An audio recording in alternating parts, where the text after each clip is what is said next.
ಲೋಕಸಭಾ ಚುನಾವಣೆಗೆ ಇನ್ನು ಕೆಲವೇ ತಿಂಗಳು ಮಾತ್ರ ಬಾಕಿ ಇದೆ. ಈಗಿನಿಂದಲೇ ಅಭ್ಯರ್ಥಿಗಳ ಹುಡುಕಾಟದಲ್ಲಿ ಕಾಂಗ್ರೆಸ್ ಮುಂದಾಗ್ತಾ ಇದೆ. ಈಗ ತಲೆನೋವಾಗಿರುವಂಥದ್ದು ಮಂಡ್ಯ ಲೋಕಸಭಾ ಕ್ಷೇತ್ರ. ಕಾಂಗ್ರೆಸ್ಗೆ ಕಾಡ್ತಾ ಇರುವಂಥ ಪ್ರಬಲ ಅಭ್ಯರ್ಥಿಯ ಕೊರತೆ ಅದು ಮಂಡ್ಯ ಲೋಕಸಭಾ ಕ್ಷೇತ್ರದಲ್ಲಿ ಪ್ರತಿಷ್ಠೆಯಾಗಿ ತೆಗೆದುಕೊಂಡಿದೆ ಕಾಂಗ್ರೆಸ್. ಸ್ಪರ್ಧೆ ಮಾಡಬೇಕು ಅಂತೇಳಿ ಸಚಿವ ಚಲುವರಾಯಸ್ವಾಮಿಗೆ ಒತ್ತಡ ಇದೆ. ಅವರೇನಾದರೂ ನಿರಾಕರಿಸಿದ್ರೆ ವಾಟ್ ನೆಕ್ಸ್ಟ್ ಅನ್ನುವ ಪ್ರಶ್ನೆ ಬಂದಾಗ ಅಲ್ಲಿ ಕೇಳಿ ಬಂದಂತ ಹೆಸರು ಸುಮಲತಾ ಅಂಬರೀಶ್ ಅವರನ್ನ ಕಣಕ್ಕಿಳಿಸೋದಕ್ಕೆ ಸಿದ್ದರಾಮಯ್ಯ ಮತ್ತು ಟೀಮ್ ಒಲವು ತೋರಿಸಿದೆ ಅನ್ನುವ ಮಾಹಿತಿ. ಆದ್ರೆ ಸ್ಥಳೀಯ ನಾಯಕರ ವಿರೋಧವನ್ನು ವ್ಯಕ್ತಪಡಿಸ್ತಾ ಇದ್ದಾರೆ. ಮೈತ್ರಿ ಪಕ್ಷಗಳ ವಿರುದ್ಧ ಅಭ್ಯರ್ಥಿ ಫೈನಲ್ಗೆ ಕಾಂಗ್ರೆಸ್ ಸರ್ಕಸ್ ನಡೆಸ್ತಾ ಇದೆ. ಇತ್ತ ಮಂಡ್ಯದಿಂದ ಯಾರು ಕಣಕ್ಕಿಳಿತಾರೆ ಅನ್ನುವ ಕುತೂಹಲ ಇದೆ. ಮೈತ್ರಿ ಜೆಡಿಎಸ್ ಮತ್ತು ಬಿಜೆಪಿ ಮೈತ್ರಿ ಮಾಡಿಕೊಂಡಿರುವಂತ ಹಿನ್ನೆಲೆಯಲ್ಲಿ ಮೈತ್ರಿ ವಿರುದ್ಧ ಒಬ್ಬ ಪ್ರಬಲ ಅಭ್ಯರ್ಥಿ ಬೇಕು.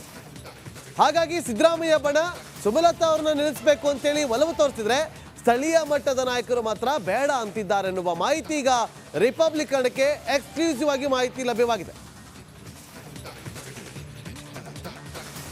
ಮತ್ತಷ್ಟು ಮಾಹಿತಿಯನ್ನು ಕೊಡ್ತಾರೆ ನಮ್ಮ ಮಂಡ್ಯ ಪ್ರತಿನಿಧಿ ಆನಂದ್ ಲೈವ್ ನಲ್ಲಿ ಜಾಯ್ನ್ ಆಗಿದ್ದಾರೆ. ಆನಂದ್, ಸುಮಲತಾ ಅಂಬರೀಶ್ ಅವರ ಪರ ಒಲವು ತೋರಿಸಿದೆ ಸಿದ್ದು ಬಣ, ಆದರೆ ಲೋಕಲ್ ಸ್ಥಳೀಯ ಮಟ್ಟದಲ್ಲಿ ಮಾತ್ರ ವಿರೋಧ ವ್ಯಕ್ತವಾಗ್ತಾ ಇದೆ. ಯಾಕೆ ಸುಮಲತಾ ಅಂಬರೀಶ್ ಅವರನ್ನ ಕರೆದು ತಂದು ನಿಲ್ಲಿಸಬೇಕು ಅಂತ ಕಾಂಗ್ರೆಸ್ ಪ್ಲಾನ್ ಮಾಡ್ತಾ ಇರುವಂತದ್ದು? ನಾಗೇಂದ್ರ ಬಾಬು, ಈಗಾಗಲೇ ಮಂಡ್ಯ ಲೋಕಸಭಾ ಚುನಾವಣಾ ಕಣ ರಂಗೇರ್ತಾ ಇದೆ. ಕಳೆದ ಬಾರಿಯ ರೀತಿಯಲ್ಲೇ ಐಪ್ ತಗೊಳ್ಳುವಂತ ಎಲ್ಲಾ ಲಕ್ಷಣಗಳು ಕೂಡ ಕಾಣಿಸ್ತಾ ಇರುವಂತದ್ದು. ಈಗಾಗಲೇ ಮೈತ್ರಿ ಕೂಟ ಅಂದ್ರೆ ಏನ್ ಬಿಜೆಪಿ ಹಾಗೂ ಜೆಡಿಎಸ್ ಗೆ ಮಂಡ್ಯ ಕ್ಷೇತ್ರ ಯಾರಿಗೆ ಅನ್ನೋದು ಇನ್ನೂ ಫೈನಲ್ ಆಗ್ಲಿಲ್ಲ ಅಂದ್ರೂ ಕೂಡ ಜೆಡಿಎಸ್ ಗೆ ಬಹುತೇಕ ಈ ಮಂಡ್ಯ ಕ್ಷೇತ್ರವನ್ನ ಬಿಟ್ಕೊಡ್ತಾರೆ ಅನ್ನೋ ನಿಟ್ಟಿನಲ್ಲಿ ಈಗಾಗಲೇ ಯಾರು ಸ್ಪರ್ಧೆ ಮಾಡ್ಬೇಕು, ಯಾರನ್ನ ಅಭ್ಯರ್ಥಿ ಮಾಡ್ಬೇಕು ಅನ್ನೋ ಪ್ರಯತ್ನಗಳು ನಡೀತಾ ಇದೆ. ಅದಕ್ಕಾಗಿ ಮೀಟಿಂಗ್ ಮೇಲೆ ಮೀಟಿಂಗ್ ನಡೀತಾ ಇರುವಂತದ್ದು.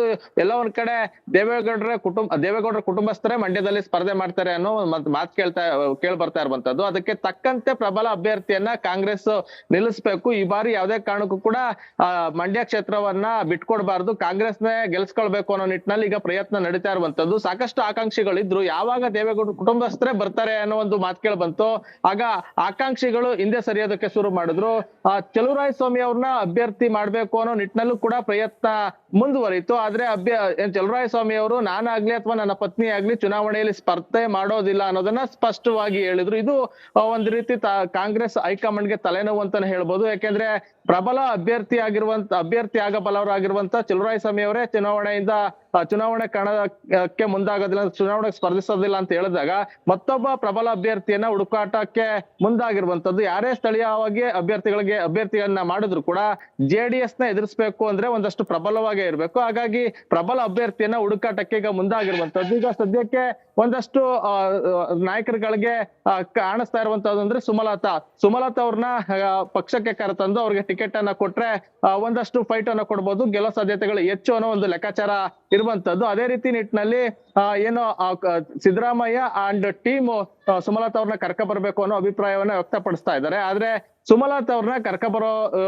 ನಿಟ್ಟಿನಲ್ಲಿ ಕೆಲವು ಶಾಸಕರು ಸೇರಿದಂತೆ ಸ್ಥಳೀಯ ಮುಖಂಡರುಗಳು ವಿರೋಧ ವ್ಯಕ್ತಪಡಿಸ್ತಾ ಇದ್ದಾರೆ. ಇದು ಒಂದಷ್ಟು ತಲೆನೋವು ಅಂತಾನೆ ಹೇಳ್ಬೋದು. ಹೀಗಾಗಿ ಸುಮಲತಾ ಅವರು ಒಂದು ರೀತಿಯಲ್ಲಿ ಕಾಂಗ್ರೆಸ್ ಅನಿವಾರ್ಯ ಅನ್ನೋ ಪರಿಸ್ಥಿತಿ ಇದ್ರೆ, ಇನ್ನೊಂದ್ ಕಡೆ ಸುಮಲತಾ ಅವ್ರಿಗೂ ಕೂಡ ಅದೇ ರೀತಿ ಒಂದು ವಾತಾವರಣ ಇರುವಂತದ್ದು.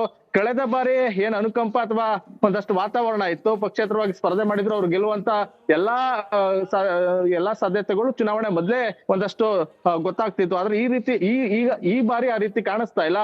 ಅವ್ರಿಗೂ ಕೂಡ ಕಾಂಗ್ರೆಸ್ ಅನಿವಾರ್ಯ ಅನ್ನೋ ಪರಿಸ್ಥಿತಿ ಇದೆ. ಹಾಗಾಗಿ ಮುಂದೆ ಏನೆಲ್ಲ ಬೆಳವಣಿಗೆಗಳಾಗ್ತದೆ ಅನ್ನೋದನ್ನ ಕಾದ್ ನೋಡ್ಬೇಕು. ಒಂದಷ್ಟು ವಿರೋಧ ವ್ಯಕ್ತಪಡಿಸ್ತಾ ಇರುವಂತ ಶಾಸಕರುಗಳನ್ನ ಸಮಾಧಾನ ಪಡಿಸಿ ಸುಮಲತಾ ಅವ್ರನ್ನ ಪಕ್ಷಕ್ಕೆ ಸೇರಿಸಿ ಅವ್ರನ್ನ ಅಭ್ಯರ್ಥಿ ಮಾಡ್ಬೇಕು ಅನ್ನೋ ಕಾರ್ಯತಂತ್ರಗಳು ನಡೀತಾ ಇದೆ. Nagendra Babu. Okay, thank you Anand ನಿಮ್ಮೆಲ್ಲ ಮಾಹಿತಿಗಾಗಿ.